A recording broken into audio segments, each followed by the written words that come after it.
man in APD that we met. And I remember the particular story. He had fallen out of a tree. That was actually what had happened to him. What was he doing on the tree? Was he working? Yeah, he was working. I think he was actually cutting down bananas. Yeah. I think it could have been coconuts, it could have been bananas. But I remember the story that he had a family. He had 4 children in his family, and he told me that he had actually ended up on the street for quite a period of time, and he was in. And I probably didn't describe this very well, but he was in a kind of a cart.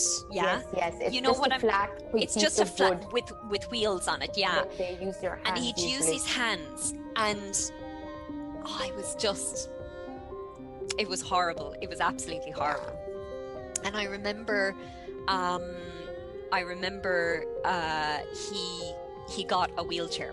He got a wheelchair, and we were joking with him because he was literally flying around the yard of APT. He was going push right past me. And I remember being told that what the wheelchair gave him was, it gave him his independence back. He had actually lost his family at that point. Because he wasn't able to provide for them, and obviously the family dynamic had broken up, and he didn't go into too much detail because I knew it was very hard for him at the time. And I actually don't even know fully how he ended up in APD, but he did, and it was an absolute blessing because he got the wheelchair, and it gave him that independence. I think with independence as well comes a sense of pride. He didn't want a handout. I think this is a really important thing. That man did not want a handout. That man wanted the opportunity to get some of his life back. He wanted the opportunity, to do something with his life.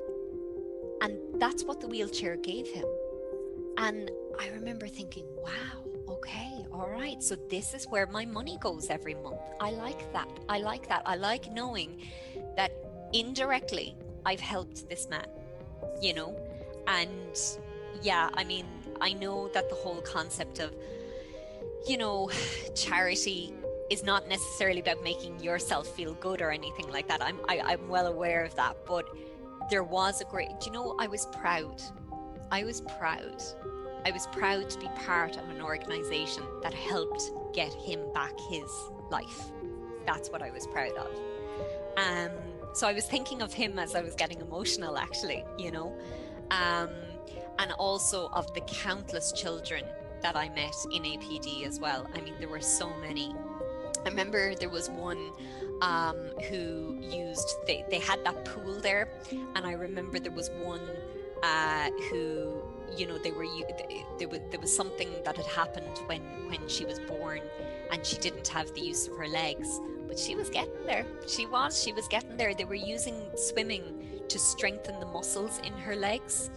And I remember she was using a kind of a walking frame, and she had braces on her legs. And again, that had all been provided in APD for her. And like I said, here's a child that if she didn't have that intervention from APD, well, would she have been on that cart for the rest of her life? And I find as well, like, would she have just been left in a corner somewhere, and neglected? So when I saw the physios and the occupational therapists, and actually we had a trainee occupational therapist with us on one of the trips, and she actually went in and she worked with the physio and the OT that was there as well, and it was just wonderful. It was absolutely wonderful, and then the following year you get to go back and you get to see the progress that's made. It's magic. It's magic.